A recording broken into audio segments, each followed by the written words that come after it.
क्या दोस्तों कभी आप इस हद तक सोचते हो कोई डंगरिया या कोई तांत्रिक इस हद तक गिर सकता है कि एक परिवार में 3 लोगों के साथ दुष्कर्म कर दे।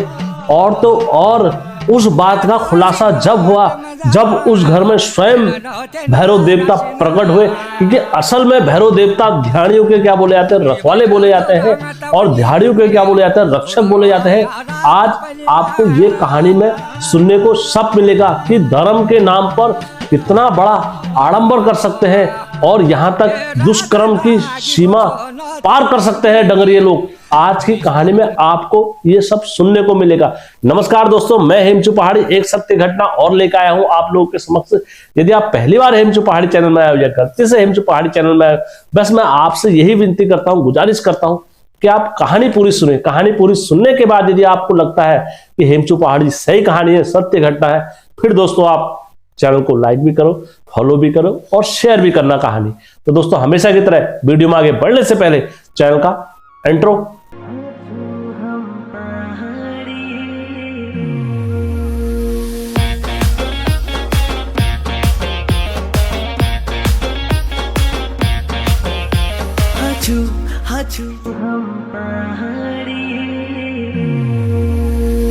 जय बिरकारा बजरंगी, हर हर हर हर हर हर हर हर महादेव। आप सभी भक्तों पर महादेव की कृपा और बजरंगबली का आशीर्वाद हमेशा बने रहने चाहिए। दोस्तों सत्य कहानी में आगे बढ़ने से पहले मैं आप सभी से विनती करता हूँ, गुजारिश करता हूँ, रिक्वेस्ट करता हूँ, यदि आप लोगों के पास भी कोई ऐसी सत्य घटना या सत्य कहानी है तो आप लोग अवश्य हेमचू पहाड़ी के साथ साझा करें। और मेरा यकीन माने दोस्तों, मैं उस घटना को हर हमेशा सत्य समझ के ही चैनल पर अपलोड करता हूं। तो दोस्तों हमेशा की तरह कहानी में आगे बढ़ने से पहले, जैसा कि आप सभी को पता है, महाशिवरात्रि का महाभोग हर वर्ष हम लगाते हैं सती मंदिर में, और इस बार भी महाशिवरात्रि का महाभोग हमारे सती मंदिर में लगेगा। और जो कोई भी इसमें दान देना चाहता है वो सीधा संस्था के बारकोड में डाले और किसी अन्य किसी के नंबर पर ना डाले। बस मैं आपसे यही रिक्वेस्ट करता हूँ, क्योंकि दोस्तों हमारे लिए अगर सबसे पहले कोई है तो देवों के देव महादेव है। तो मेरे लिए तो सबसे पहले मेरे भोलेनाथ मेरे जैसा की तरह सत्य घटना में आगे बढ़ते हैं। जो ये सत्य कहानी का दर्पण मैं आप लोगों के समक्ष रखने जा रहा हूँ, यह हमारे पहाड़ का है। और पहाड़ दोस्तों जिस क्षेत्र से यह घटना मेरे पास आई है, कृपया मैं उस क्षेत्र का नाम इसमें लुप्त रख रहा हूँ, कि कहानी में उनने मुझे बोला है कि इस क्षेत्र का नाम आप लुप्त रख देना, क्योंकि घटना एकदम सत्य है। तो दोस्तों ये पहाड़ क्षेत्र में हमारे अल्मोड़ा ज़िले से ये घटना मेरे पास आई है।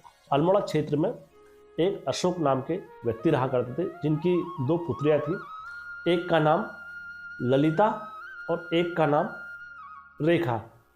रेखा और ललिता जो थे वो काफ़ी बड़ी लड़की जो थी रेखा थी, और छोटी जो लड़की थी वह ललिता थी। अब दोस्तों हमारे पहाड़ों में क्या होता है, पहले से ही जो इनकी माता का नाम था उसका नाम अनीता रख देते हैं हम। तो अब हमारे पहाड़ों में क्या होता है, लौ लगवार या कोई भी लड़कियों पर बोला जाता है शादी से पहले किसी पर भी, तो ये नॉर्मल सी बात होती है, छल घपट लग जाना। तो उसको शादी जब होती है तो उससे पहले उसको पूछ देते हैं, 6 लगवार को जो भी होता है उसको पूछ देते हैं। तो इनके वहाँ भी क्या हुआ, ऐसी इनकी बड़ी बेटी जिसका नाम रेखा था वो 23 साल की थी, और जो छोटी वाली थी वो ऐसी होगी 19-21 साल की होगी, और जो उनकी माँ थी उनकी माँ करीबन ऐसी होगी, अनीता की जो उम्र थी वो 45 के आसपास होगी प्लस में।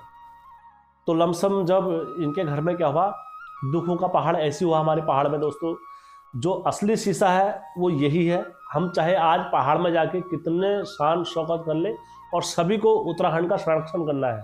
हर कोई उत्तराखंड का संरक्षण करना चाहते हैं, कोई बोलता है कि हम उत्तराखंड वालों के लिए ये करना चाहते हैं, वो करना चाहते हैं, लेकिन वास्तविक स्थिति यही है। बड़े से बड़े टेंडर जो उत्तराखंड के दिए जाते हैं वो बाहर पूंजीपतियों को दिए जाते हैं। हमारा पहाड़ी आदमी वहाँ पर नौकरी कर रहा है। बड़े से बड़े जो होटल खोले गए हैं वो बाहर से आकर पूंजीपतियों ने खोले हैं। हमारा आदमी वहाँ बर्तन धो रहा है, या ज़्यादा से ज़्यादा सुपरवाइजरी कर रहा है, या ज़्यादा से ज़्यादा मैनेजरी कर रहा है।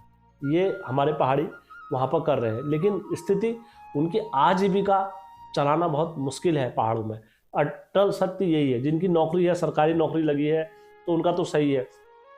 लेकिन जिनके घर से कोई कमाने वाला नहीं है, जिनके घर से कोई कुछ करने वाला नहीं है, उनकी स्थिति बड़ी दुर्लभ है।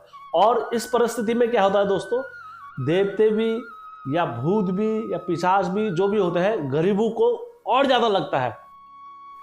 ज़्यादातर ये उन्हीं के पीछे लग जाते हैं, गरीबों के पीछे। जहाँ बोलते हैं एक आखिर होता है, वहाँ दो आखिर होता है। परंतु अब दोस्तों गरीबी का भी एक कारण होता है।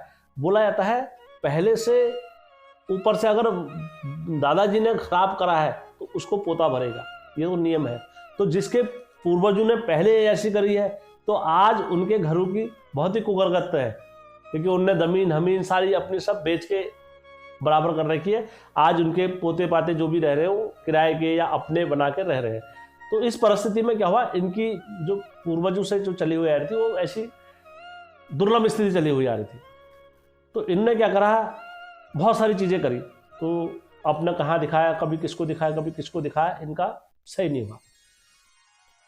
तो अब इनने क्या करा, इनने कहा यार हम कहाँ जाए, किसके पास जाए, परिस्थिति तो ऐसी हो रही है। अशोक ने कहा अब सुलझने का नाम नहीं ले रही है।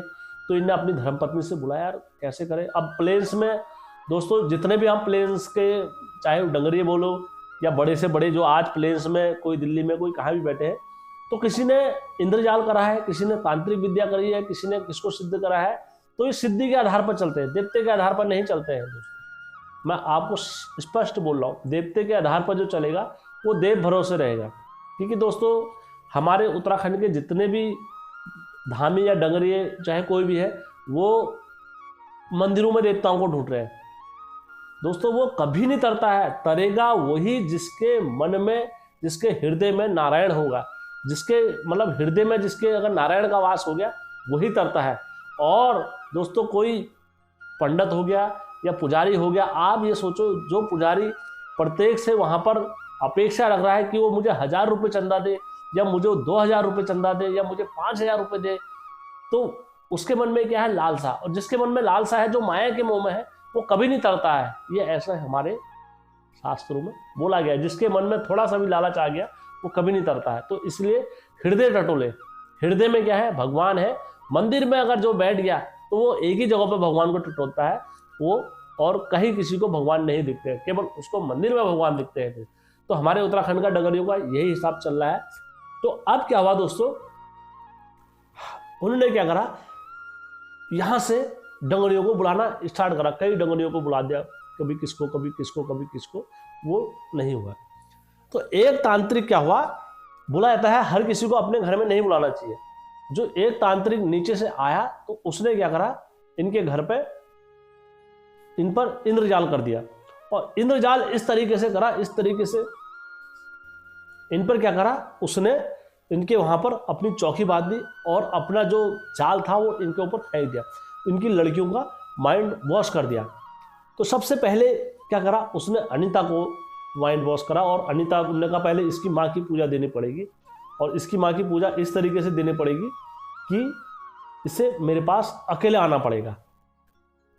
तो उनने कहा ठीक है, अगर इसकी माँ से अगर सारी चीज़ें होगा। दोस्तों अगर बोला जाता है जब आदमी मरता है तो क्या नहीं करता है, तो उन्होंने कहा महाराज जी है, ठीक ही बोल रहे होंगे, सारी चीज़ें ठीक ही करते हैं। और ऐसा मैं नहीं कह रहा हूँ, ऐसी कई फिल्में भी बन चुकी हैं इन पर, ढोंगी और फरेबी आदमियों पर जो धर्म के नाम पर ऐसा आडंबर करते हैं। इनके ऊपर कई पिक्चर भी बनी हुई है। ऐसा मत सोचना कि आप हेमचू पहाड़ी बोल रहा है। ऐसी सत्य घटना हमारे उत्तराखंड में क्या, प्लेन्स में क्या, हर जगह ये चलती है। ऐसे धर्म के नाम पर आडंबर करने वाले कई ऐसे ढोंगी मिल जाते हैं। तो इनने क्या करा, अनीता को बुलाया, तुम अकेले में आना। तो दोस्तों जब अनीता अकेले में आई तो अनीता का इसने देखा सब कुछ करा। सब कुछ करने के बाद अनीता को इन्होंने कहा ठीक है तुम जाओ और ये कर दो। तो अनीता आई, अनीता ने बाहर कहा ठीक हो गया भैया, जैसा हो गया ठीक है, जो भी है प्रभु इच्छा। तो अनीता ने किसी से कुछ नहीं कहा। फिर अब क्या हुआ, उसने कहा, उसके बाद उन्होंने कहा महाराज जी अभी तो ठीक नहीं हुआ। उन्होंने कहा अब मेरे को तुम्हारी जो लड़की है मेरे को उसको देखना पड़ेगा। तो जो रेखा थी, अब रेखा की बारी थी, तो जो रेखा से बोला, इनने कहा तुम अकेले में आना, और जो बोला जाता जो मैक्सी होती है, आप मैक्सी पहन के तुम मेरे पास आना। तो दोस्तों अनीता गई मैक्सी पहनकर, और अनीता गई वहाँ पर। तो अनीता ने जो भी था उसने अपना तंत्र मंत्र जो भी करा जैसा भी करा और आए। तो दोस्तों 2 महीने हो गए। 2 महीने बाद उसने कहा, अनीता से कहा, अब तुम्हारा ठीक हो गया, अब तुम जाओ।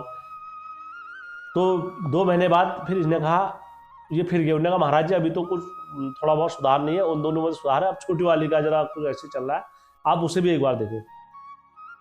तो उन्होंने कहा ठीक है मैं आऊँगा, फिर आप छोटी वाली का देखो। अब किसकी थी? ललिता की बारी। तो इनने क्या करा, ललिता को भी देखा। ललिता को भी देखा तो ललिता को देखने के बाद इनने उसको भी वैसे ही बुलाया, सब चीज़ कर करके ललिता को भी इनने उसी हालात में बुलाया कि तुम एक मैक्सी वगैरह पहन के आना और तुम उसी हालात में उसी भाव में आना। तो इन्होंने कहा ठीक है। तो ये उसी भाव में ललिता भी गई। अब जब ललिता भी गई तो अब इनके घर में बोलते हैं ना, अति जब हो जाती है तो वो उसका घड़ा भरता ही भरता है। आज नहीं तो कल, कल नहीं तो परसों, परसों नहीं तो कभी ना कभी घड़ा भरता ही है अति का। मैं इसीलिए सभी को सजेस्ट करना चाहूँगा, उत्तराखंड वालों को, कि ऐसे जो ढोंगी और जो पाखंडी, जो कोई भी कपटी ऐसे लोग रहते हैं, उनसे बचे। कोई भी हो XYZ, तो ऐसे लोगों से हमें बचना होता है। अपनी माताओं बहनों की सुरक्षा हमें खुद करनी है, पहाड़ी लोगों की। तो वो क्या हो गए तीनों का उनने वो देखा। देखने के बाद अब वो महाराज जी चले गए। अब महाराज जी कभी भी ये फोन करे तो महाराज जी नहीं आए। उन्होंने कहा महाराज जी तुम आ जाओ देखने के लिए, तो हमारे वहाँ पर ये हो रहा है। तो महाराज जी ने कहा मेरे को अब समय नहीं है, तुम बाद में आना, कभी होगा तो कैसे भी होगा, हम बाद में आएंगे। तो ऐसे करते महाराज जी टालते रहे। तो इन्होंने कहा यार महाराज जी भी नहीं आ रहे हैं, क्या चक्कर होगा, और हमारे बच्चों की तबीयत भी खराब होती जा रही है, अब किसको बुलाएं, कहाँ से बुलाएं, कैसे बुलाएं। तो इन्होंने कहा यार एक काम करते हैं, किसी डंगरिया को बुलाते हैं। एक डंगरिया को बुलाया इनने उत्तराखंड से। जब उत्तराखंड के डंगरिया वहाँ बैठे तो इनने अपनी दुलहची लगाई। दुलहची लगाने के बाद इनने देखा, इनने कहा प्रभु ऐसी ऐसी बात हो रही है, ये हो रही है। उन्होंने कहा यार तुम्हारा तो ये 3 पीढ़ियों का ये राग चला हुआ आ रहा है और ऐसी ऐसी बात है, ये सारी चीज़ तुम्हारे वहाँ पर हो रखा है। उन्होंने कहा हाँ ये तो हो रखा है।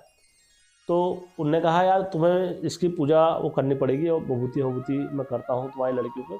तो जैसे ही उन्होंने बोला ये पूजा हो जा करने पड़ेगी तुम्हारी लड़कियों के लिए, तो जो उनकी 2 लड़कियां थी, ललिता और जो वो थी, वो दोनों तो डरने लग गई। उन्होंने कहा हमें क्या फिर पूजा देनी पड़ेगी, हमें फिर पूजा में करना पड़ेगा, हमसे पूजा नहीं, हम पूजा में नहीं। उन्होंने कहा क्यों, ऐसा क्या हो गया तुम्हारे साथ पूजा में? उन्होंने कहा नहीं हमें डर लग रही है, हम ऐसी पूजा हम पूजा नहीं करेंगे, इस टाइप से वो बोलने लगे घबरा के। उन्होंने कहा है ऐसा क्या कह रहे हो तुम पूजा में? उन्होंने कहा बैठो यहाँ पर। उन्होंने कहा तुम किसके सामने बैठो हो? और उन्होंने कहा पूजा कैसे देते हैं? उन्होंने कहा मैं दूंगा पूजा। उन्होंने कहा तुम क्या कमरे में हमें अकेले या ऐसे करके या वैसे करके बुलाओगे या वैसे करके? उन्होंने कौन कह रहा अकेले में, कमरे में पूजा दूंगा। मैं जब भी पूजा दूंगा उसमें तुम्हारे पिताजी रहेंगे, तुम्हारे घर के गुरु रहेंगे और तुम्हारी माँ रहेगी, सब लोग साथ में रहेंगे, और इतनी दूरी पर हम रहेंगे वहाँ पर, पूजा तब मैं करूँगा। उन्होंने कहा अच्छा। उन्होंने कहा ये तो हमारे साथ तो पूजा फिर कुछ अलग तरीके से करी गई थी। उन्होंने कहा रुक जाओ तुम मत बोलो, मैं अभी सारी चीज़ें बताता हूँ। तो बैठे, उन्होंने कहा आसन में बैठे। आसन में बैठने के बाद उन पर जो भैरव बाबा प्रकट हुए। दोस्तों ध्यानियों का जो रखवाला बोला जाता है वो भैरव बाबा को बोला जाता है। ध्यानियों का जो रक्षक बोला जाता है वो भैरव बाबा को बोला जाता है। ध्यानियों का जो रखवाला बोला जाता है वो भैरव बाबा को बोला जाता है। जैसे तुरंत भैरव देवता वहां पर प्रकट हुए, और प्रकट होने के बाद आदेश आदेश आदेश आदेश आदेश आदेश आदेश आदेश करके इन्होंने अपना चिमटा पकड़ा, और चिमटा पकड़ने के बाद वहां पर भैरव बाबा खिले। भैरव बाबा ने बोला पहले सोनियाई को बुलाओ। उन्हें सोनियाई जब ऐस हो, दोस्तों कुछ चीज़ें ऐसी होती है देवताओं के मर्यादा में होती है, तो देवता अपनी मर्यादा में बात करते हैं, ये नहीं कि जिसने जैसा करा तो उसको तुरंत बता दे। उन्हें सोनियाई जब तेरे दगड़ ऐसा हो, जब तेरी पूजा धरण सी हुई तो तब जब तू कहाँ थी, तिल बुलाई के लेना अगिनांग, तिल अगिनांग के बाट के लिए नहीं बताया और सबों को रोक के लेना थी। तो उन्होंने कहा प्रभु क्या बोलूँ मैं, इसके लिए तो मैं क्षमा हूँ और मैं इसके लिए दंड रखती हूँ, मेरी गलती है और मैं इस चीज़ का क्या कहूँ प्रभु, मैं तो शर्मिंदा हूँ। तो अब क्या हुआ दोस्तों, जब ये बात उनने बोली उसके बाद जब ये बात आगे को गई, आगे को जाने के बाद उनने क्या कहा, भैरव देवता के जब देवता भी चले गए, सब कुछ चले गए, तब उसकी माँ ने उनसे रोते हुए कहा, उनने देवी देवताओं के नाम पर उसने हमें लूटा और दुष्कर्म करने का प्रयास करा, और जिससे हमसे बोला कि अगर हम इससे किसी और से बोलेंगे या किसी से किससे भी बोलेंगे तो हमें मार देगा, हमें वो कर देगा, इस टाइप से उसने हमें धमकी दी थी। और उसने कुछ जादू ऐसे करे जिसकी वजह से हमारा मुंह बाहर खुला ही नहीं कभी। उन्होंने कहा आज तो पता नहीं कैसे खुल गया बाबा, ये तो हम भी नहीं जानते, इस सत्य को कोई नहीं जानता, ये तो भैरव बाबा की इच्छा है, भैरव बाबा का आदेश है जो ये बात आज खुल गई। तो उन्होंने कहा कोई बात नहीं, मैं इस चीज़ का खुलासा करता हूँ। तो दोस्तों फिर उनने वो लड़की का, दोनों लड़कियों का छल पूजा, भैरव बाबा ने जो दोनों लड़कियां थी उन पर का छल पूजा, और उसकी माता को भी फटकार वगैरह जो भी लगाया और उसको भी चुट्टी लगाई। चुट्टी लगाने के बाद तीनों का जो भी छल का था उन तीनों का छल पूजने के बाद भैरव बाबा ने उधर को फिर जो वहाँ से उनने तंत्र मंत्र करा था उस तंत्र मंत्र को खोल के उधर को पलटाया। तो दोस्तों धर्म के और जो लोभी और जो कपटी आदमी होते हैं वो इसी तरीके के होते हैं, हर समय हमारे धर्म पर चोट मारते हैं और कहीं ना कहीं से इस तरीके से आडंबर करते रहते हैं। तो दोस्तों ये सत्य घटना है, इसमें मैंने कुछ भी असत्य नहीं बोला है, 101% सत्य घटना है। और किसी भाई को इस कहानी का प्रमाण चाहिए, साक्ष्य चाहिए, तो आप मुझसे 3 दिन के अंदर मांगना, इस कहानी का प्रमाण देना मेरा काम है। और 3 दिन के अंदर दोस्तों, अगर ज़्यादा समय होता है तो मैं भी भूल जाता हूँ कि किसने दी, कहाँ से दी, लेकिन प्रयत्न मैं हर हमेशा करता हूँ, जिसने मुझसे कहा है तो मैं उसको उस तक पहुँचा सकता हूँ। और कई ऐसे मेरे सब्सक्राइबर लोग हैं जो मुझसे बोला भी है उनने, और मैंने उनको प्रमाण भी दिया है कई सारी चीज़ों का। तो दोस्तों अगर कहानी अच्छी लगी होगी, अपनों के साथ, परिवार वालों के साथ, घर वालों के साथ कहानी को शेयर करना, और आप कमेंट जरूर करना। आपका कमेंट को मैं हर हमेशा सर्वोपरि रखता हूं। दोस्तों एक चीज़ और, मेरे सब्सक्राइबर लोगों ने मुझसे बोला था कि हेम भाई मंदिर हम कैसे बनाए, कहाँ पर बनाए, किस अवस्था में बनाए। ऐसा मैं आप लोगों को बताता हूं इसी में कि मंदिर बनाने के लिए हम कहीं पर भी, किसी स्थान पर भी अपनी मर्जी से कभी नहीं बना सकते हैं, ये उत्तराखंड की रीत है ही नहीं। मंदिर बनाने के लिए या तो तुमने कहीं पर कॉल करा हो कि हम गुरु देवता का मंदिर यहाँ पर बनाएंगे, नरसिंह देवता का यहाँ पर मंदिर बनाएंगे, हमारी ये मनोकामना पूर्ण हो जाएगी, तब हम करेंगे। नंबर 1 बात। या नंबर 2 बात, या तुम्हें स्वप्न के माध्यम से देवता ने बताया हो कि फलानी फलानी जगह पर मेरा मंदिर था दे या मेरा स्थान वहां पर कर दे, तब वहां पर मंदिर बना सकते हैं। नंबर 3री बात, क्या हमारे पितरों ने कहीं पर कॉल करार कुछ भी करी होगी तो हम उसको पूरा कर सकते हैं। इन्हीं 3 कारणों पर मंदिर बनता है, अन्यथा कोई भी अपनी मर्जी से कहीं पर मंदिर नहीं बना सकता है, चाहे वो कोई भी हो, XYZ। मंदिर बनाने का हमें आदेश ऊपर से ही होता है, देवी देवताओं से, क्योंकि मेरे सब्सक्राइबर लोगों ने मुझसे पूछा था तो मैंने इसका उत्तर आप लोगों को सक्षम में दिया। कहानी अच्छी लगी होगी कमेंट जरूर करना, और कहानी अच्छी लगी होगी कमेंट जरूर करना, और कमेंट जरूर करोगे तो दोस्तों कहानी अच्छी लगेगी तो कमेंट जरूर करना। जय उत्तराखंड, जय देवभूमि।